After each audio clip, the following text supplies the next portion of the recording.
Assalamualaikum warahmatullahi wabarakatuh. Alhamdulillah alladzi ja'ala syahra ramadhan syahra tarbiyah. Asyhadu an la ilaha illallah wahdahu la syarika lah wa asyhadu anna Muhammad abduhu la nabiyya ba'dah. Allahumma salli wa sallim ala qudwatil habibina wa syafi'ina Muhammad sallallahu alaihi wasallam wa ala alihi wa ashabihi in ba'du. Qala ta'ala fi kitabihil aziz,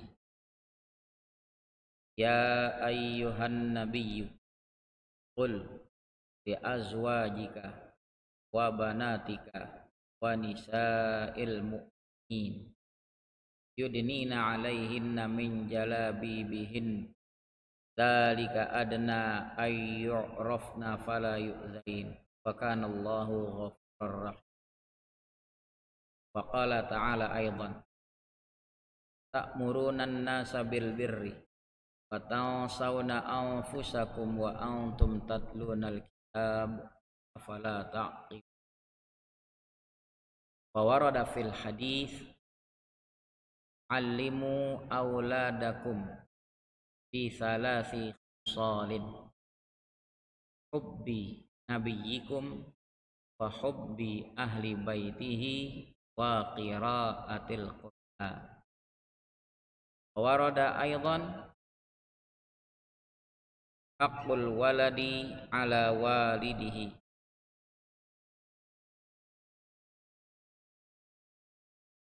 haqqul waladi ala walidihi ayyuhsinasmahu wa adabahu wa ayyu'allimahul kitabata was-sibahata war-rimayah wa alla yarzuqahu illa tayyiban wa ayyuzawwijahu da adraka.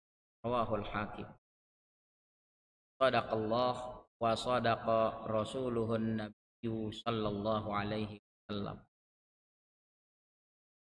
Ma'asyiral muslimin, ikhwatil kiram, kami ucapkan terlebih dahulu Ramadanun Mubarak, Ramadan yang diberkahi.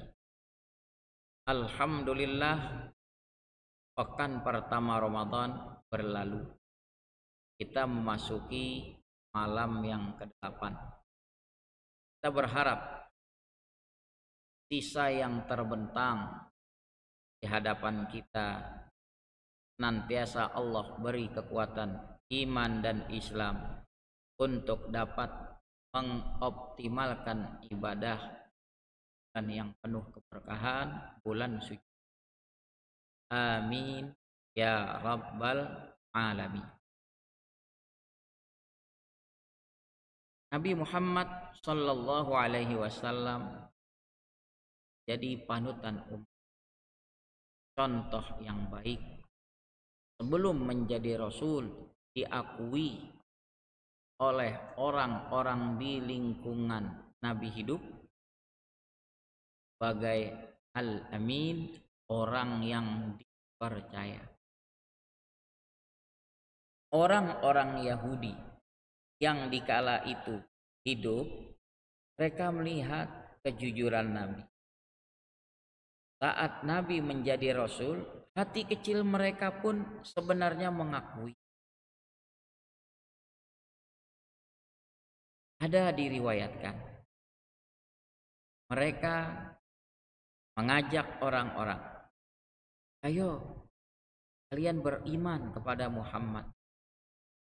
Tapi anehnya mereka tidak juga beriman.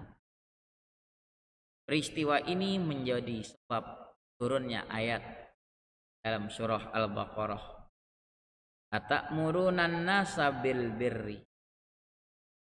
Apa kamu perintah orang-orang berbuat kebaikan, yakni kamu perintah orang-orang beriman kepada Nabi Muhammad, wa tansawna anfusakum, sedang kalian melupakan diri kalian. Wa antum tatlunal kitab, padahal kalian membaca kitab. Taurat yang ada pada mereka menyatakan ada nabi di akhir zaman. Maka Allah sindir, afala ta'qilun, tidakkah kalian berakal? Ayat ini saja kami angkat sebagai mukaddimah di materi membina diri, warga, dan umat dengan beribadah.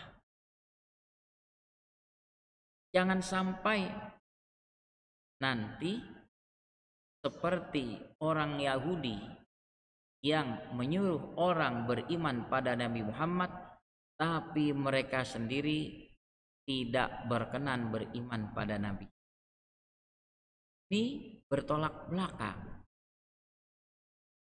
Nah, Nabi Muhammad Shallallahu Alaihi Wasallam diajarkan dalam berdakwah, Nabi mengajarkan umatnya, ibda binafsik, mulailah dari dirimu sendiri. Contoh dalam Al-Quran, ketika turun perintah berhijab atas wanita-wanita, nutup aurat, kalimatnya lebih dahulu internal keluarga.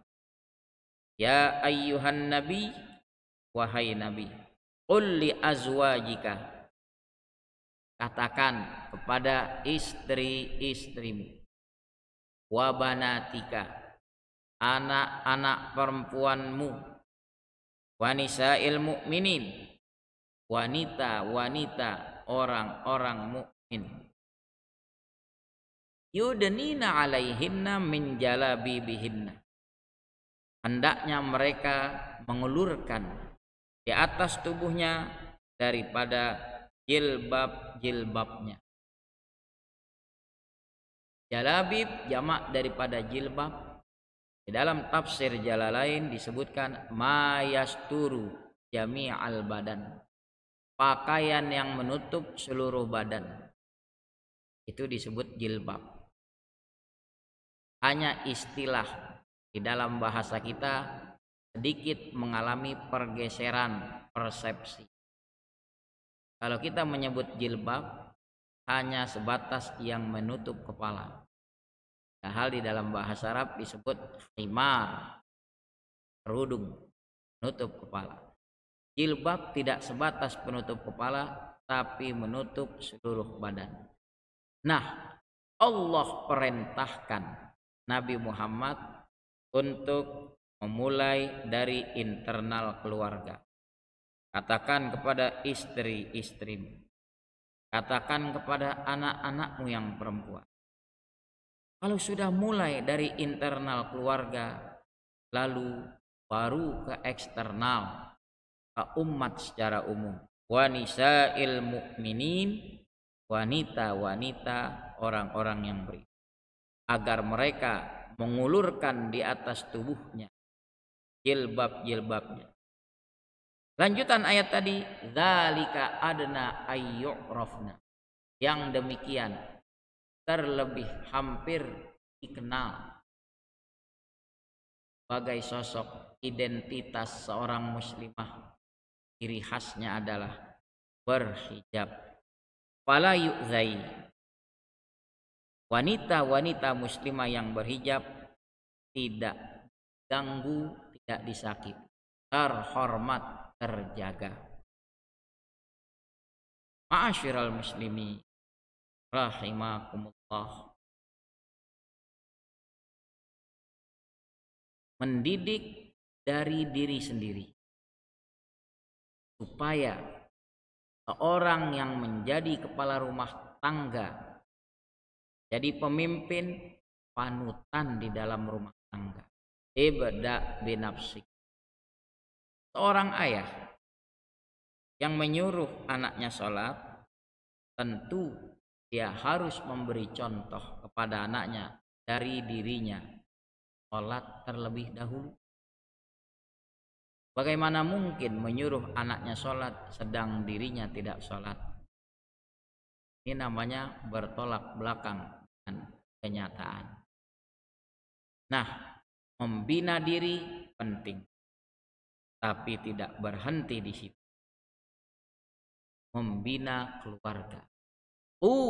Anfusakum wa ahlikum naro. Allah peringatkan, hai orang yang beriman, jaga dirimu. Yang diutamakan, pelihara diri terlebih dahulu. Jangan sampai terjerumus ke neraka. Wa ahli, jangan biarkan keluarga kamu terperosok.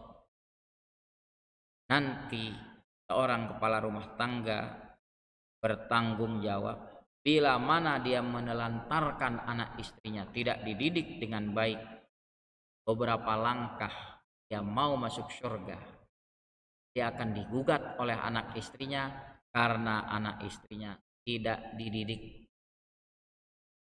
Pada akhirnya diseretlah kembali kepala rumah tangga tadi. Anfusakum wa ahlikum naro. Mulai dari diri sendiri, lalu berikutnya kepada keluarga. Didik anak, mendidik istri seperti yang Allah perintahkan kepada Rasulullah untuk disampaikan terlebih dahulu kepada istrinya, pada anak-anaknya. Pendidikan kepada anak penting. Ibnu Abbas radhiyallahu anhuma menyebutkan keutamaan menggembleng anak dengan beribadah. Apa kata Ibnu Abbas? Ta'limus shighar yudfi'u ghadabal jabbar. Mengajarkan anak-anak yang masih kecil bisa memadamkan murka Tuhan yang Maha Perkasa. Dalam suasana seperti yang tengah kita rasakan, kita mengambil hikmah. Allah beri peluang, kesempatan kepada kita masing-masing di rumah tangga untuk mendidik keluarga, memasyarakatkan tarawih berjamaah di rumah, mendidik, melakukan regenerasi supaya anak-anak kita di kemudian hari terbiasa menghadapi umat, memimpin sholat tarawih, memimpin sholat berjamaah, dan lain seterusnya. Di dalam sebuah hadis yang kami kutip di muqaddimah tadi disebutkan, haqqul waladi ala walidihi, hak anak atas orang tua. Yang pertama, ayyuh sinasmahu wa adabahu. Orang tua memperbagus nama si anak, memperbagus perilaku akhlak. Jadi ketika seorang dianugerahi anak, bertanyalah kepada orang-orang berilmu dalam memberi nama. Jangan asal tampak kelihatan keren, tapi tidak mengerti maksudnya. Nah, khairul asma ma'ubbida wa hummida. Contoh, sebaik-baik nama yang diawali dengan Abdu, Abdullah, Abdurrahman, Abdul Jalil, Abdul Rauf, wa hummida. Juga sebaik-baik nama ada kalimat Ahmad atau Muhammad. Berilah anak nama yang baik-baik. Hak anak yang kedua, anak berhak mendapat didikan. Wa ayyu'allimahul kitabata was-sibahata war-rimayah. Bahwa seorang tua mengajarkan anak al-kitabah, keterampilan baca tulis. Wabil khusus kita didik anak-anak kita baca tulis Al-Quran, ajarkan. Besar fadilahnya, besar sekali. Orang yang bisa mengajarkan anaknya membaca surah Fatihah saja, itu sangat besar manfaatnya. Yaumil qiyamah kelak nanti, di alam barzakh, besar fadilahnya. Apalagi lebih dari Fatihah diajar. Ajarkan keterampilan baca tulis. Wa ayyu allimahul kitabata wassibahah. Untuk anak laki-laki, ajarkan keterampilan renang. Perintah dari Nabi ada. Cuma terkadang sebahagian kita dalam realitanya mengajarkan anak-anak renang bertentangan dengan syar'i dalam cara berpakaiannya, mengumbar aurat, campur baur lelaki dan perempuan. Warrimayah, ajarkan keterampilan melempar, yakni memanah. Hak anak yang ketiga, wa alla yarzuqahu illa thayyiban. Jangan menganugerahi anak kecuali yang thayyib, yang halal, yang baik-baik. Sedikit saya bawakan kisah Abu Yazid Al-Bustami. Abu Yazid Al-Bustami seorang alim. Dia pernah mengeluhkan kepada ibunya tentang ketidaknikmatan beribadah. Ibu, maaf ibu, semasa ibu tengah mengandung, apa yang ibu makan, apa yang ibu konsumsi? Abu Yazid sudah cukup dewasa. Tentu sang ibu berusaha mengenang masa dia mengandung putranya. Lalu tiba-tiba dia katakan, oh ibu ingat nak, tengah ibu mengandung kamu dulu, ibu ngidam, ingin merasakan keju. Saat itu ibu bertetangga dengan seorang yang tengah menjemur kejunya di atap rumah. Kami berdampingan, bertetangga. Karena ibu ngidam, ibu tergiur, pun mulah seruas jari ibu colek keju itu. Abu Yazid bertanya, ibu minta izin? Oh tidak, apalah nilainya seruas jari? Emangnya kenapa nak? Ibu, saya ibadah belum merasakan kenikmatan kekayaan yang hakiki. Ibu ingat, pemilik keju itu masih ada? Oh ada. Dia sekarang tinggal di daerah anu. Kata Abu Yazid, mari ibu, saya antar ibu untuk ke rumahnya untuk kita selesaikan. Ada hak orang yang kita makan tanpa setahu dia. Maka datanglah Abu Yazid dengan ibunya ke pemilik keju.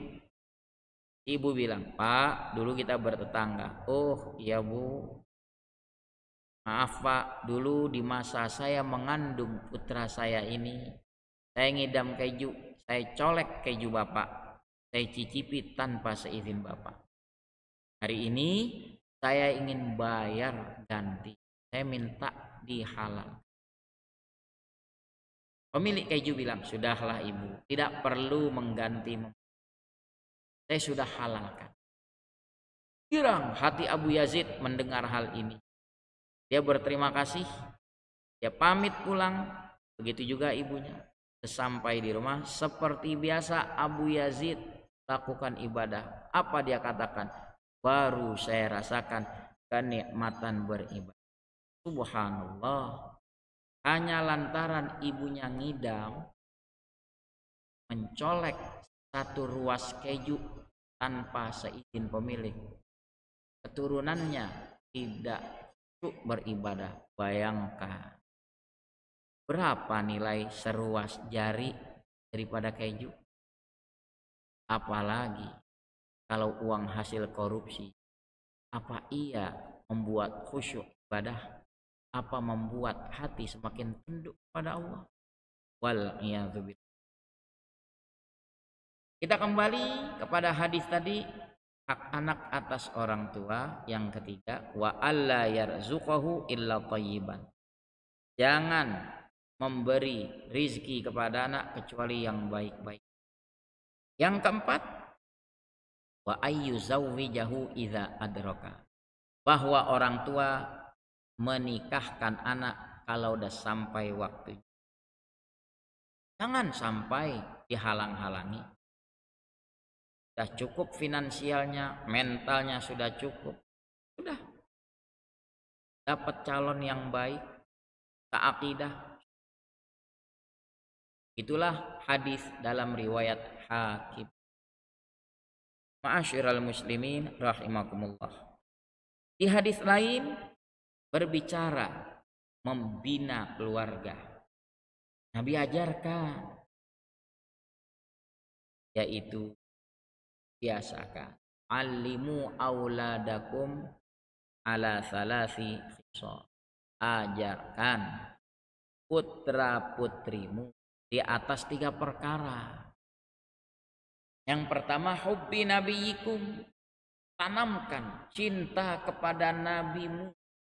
Kita tanamkan kepada putra putri kita cinta pada Rasulullah sallallahu alaihi wasallam. Tanamkan dari semenjak kecil. Gandrung cinta kepada Nabi Muhammad sallallahu alaihi wasallam. Yang kedua, wa hubbi ahli baitihi.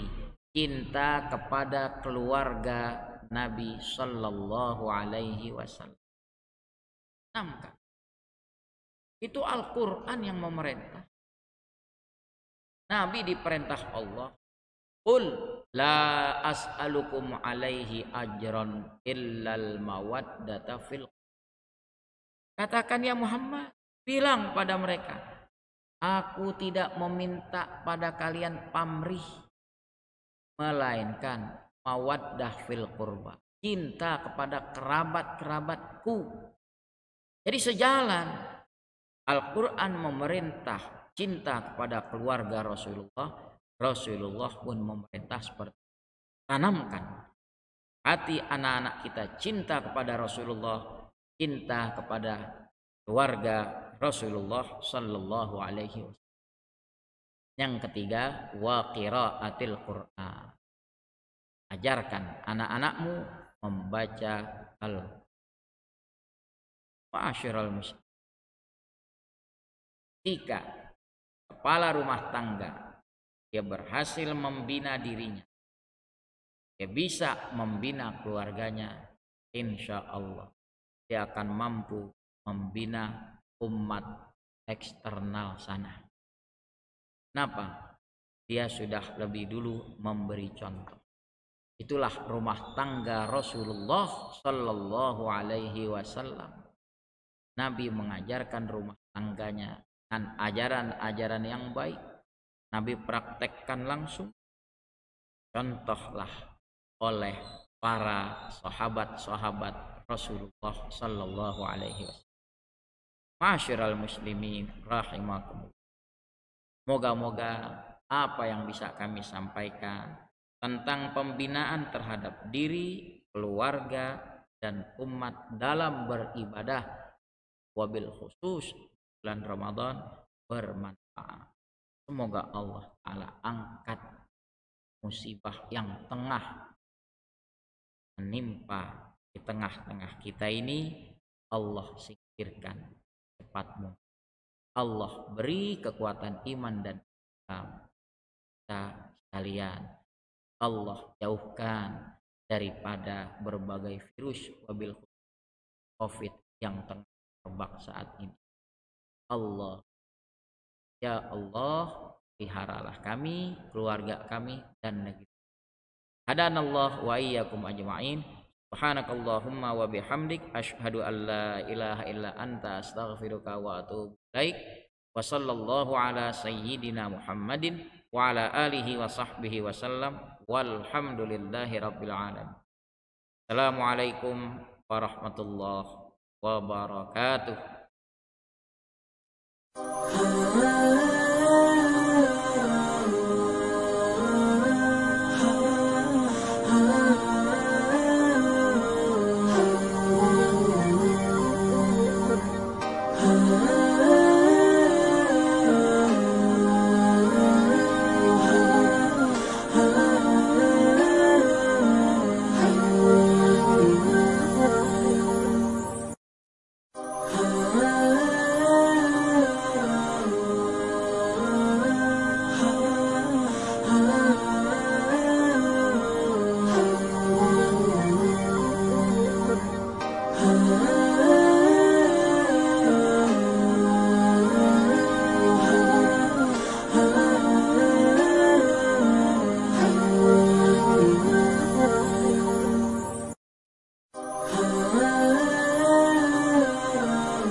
Ah